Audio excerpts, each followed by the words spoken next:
This channel does not promote any violent, harmful, or illegal activities. All content provided by this channel is meant for an educational purpose only. বরানগরে গুলিকাণ্ড, সেই গুলিকাণ্ডে চাঞ্চল্যকর তথ্য এলো পুলিশের হাতে। যেমনটা জানা যাচ্ছে যে প্রেমের পথে বাধা এবং পথের কাঁটা সরাতেই নাকি গুলির ঘটনা। সরাসরি চলে যাব আমাদের প্রতিনিধি অনন্ত রয়েছেন। অনন্ত, পুলিশ সূত্র মারফত আর কি জানতে পারছো?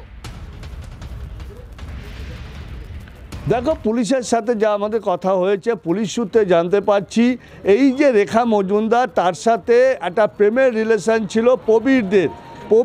আবার এই যে রেখা মজুমদার, তার সাথে পিসেমশাইয়ের সম্পর্ক হয়।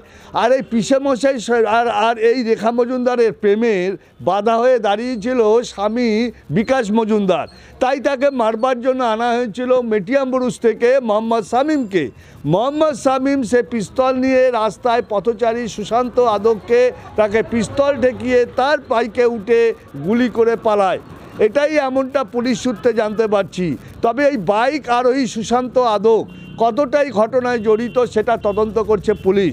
তবে এই ঘটনায় কিন্তু নতুন মোড় নিল যে রেখা মজুমদার সেদিন ইন্টারভিউ দিয়েছিল আমাদেরকে, যে বলেছিল অপরাধীদের শাস্তি চাই, যারা দুষ্কৃতী তাদের শাস্তি চাই। কেন তার স্বামীকে যে তা গুলি করে মারার চেষ্টা করেছিল, কিন্তু ঘটনা যে উল্টে গেল সেটাই কিন্তু পুলিশ তার কথাবার্তা, তার চালচলন দেখে, তার মোবাইল ট্র্যাক করে পুলিশ কিন্তু পুলিশ সেক্ষেত্রে একটা তদন্ত শুরু করে। এবং এর আগে ঠিক কি কারণে পুলিশের সন্দেহ হয়েছিল, ঠিক কি জানিয়েছিলেন এর আগে তার স্ত্রী, একবার শোনাই আপনাদের।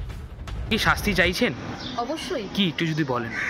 কে করলো এটা তো দোষীকে ধরতে হবে, আগে দোষীটাকে কে সেটা তো দেখতে হবে। কারণ ওর তো কোনো শত্রু নেই। এবার এটা কে করলো, কিভাবে করলো সেটা আমি জানি না স্যার। এটা যাতে খুব তাড়াতাড়ি ধরা পড়ে, তদন্ত হয় এটা আমি চাই। আপনারা শুনলেন এর আগে তিনি ঠিক কি বলেছিলেন, তার বক্তব্য আপনাদেরকে শোনালাম। এবং সেদিনের এই ঘটনার পর স্থানীয় বাসিন্দারা ঠিক কি জানিয়েছিলেন শোনাবো, এবং এর পাশাপাশি স্থানীয় বিধায়ক সেই সময় কি জানিয়েছিলেন শোনাবো আপনাদের। একটাই ফায়ার হয়েছে, তারপর তারা বাইক নিয়ে বেলগড়িয়া এক্সপ্রেসওয়ের দিক থেকে বেরিয়ে গেছে। কারা এটা জানা গেছে কিছু না, এটা এলাকার কেউ নয় এবং ইয়াং লড়কাই মানে ছেলেরাই ছিল। আমরাও ভাবতে পারছিলাম যে কী ব্যাপার এটা হলো। আমাদের সঙ্গে যে পাড়ার সব প্রতিটা লোকই জানে কোনো কিছুর মধ্যে থাকি না, ঝামেলা না, কোনো কিচ্ছু না, কোনো প্রেম না। যদি টাকা পয়সার ব্যাপার হতো তাহলে তো তার কাছে টাকা চেত, ছিনতাই করতো, সেই সব কিছু হয়নি। তাহলে কি পুনরায় ঘটিত তার সম্পর্কে কিছু নেই। পুলিশের অনুমান কিছু অন্য, সেটার উপরেই পুলিশ তদন্ত করছে। খুবই চিন্তিত আমরা প্রত্যেকে, এবং প্রশাসনের লেভেলেও আমি কথা বলেছি। ওনাদের যা ইনভেস্টিগেশন ওনারা করছেন, এবং কারা করেছে, দুষ্কৃতীরা কারা ছিল, কি তাদের উদ্দেশ্য ছিল, সেইগুলো তো জানাটা খুবই প্রয়োজন। কারণ এই ধরনের ঘটনা বরানগরে অন্তত একেবারেই শ্রেয় নয়। আমরা এটা অত্যন্ত প্রত্যেকেই আমরা চিন্তিত।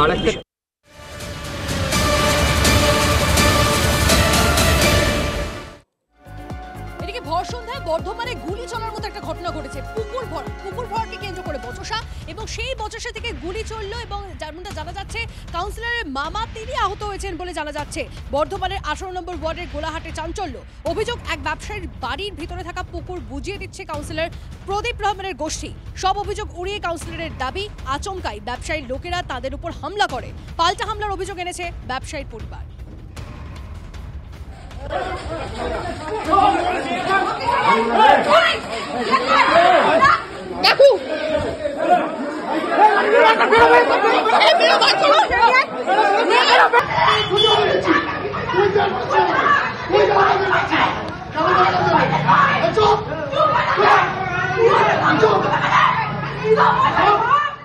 প্রথম থেকে একটা ঝামেলা ছিল, সেটা আমরা কেস করাতে ওরা এখানে বাড়িতে আজকে পুরো ভাঙচুর করেছে। আমাদের বাড়ির লোকজনকে মেরেছে। আমরা বাড়িতে বেশ কজন লোক ছিলাম, আমাদের বেশিরভাগ সব মহিলা ছিল, আর আমার তো। আর তারপরে আমরা পুলিশ ডাকি। মাননীয় সালেহ আলম মহাশয়কে মারতে শুরু করে।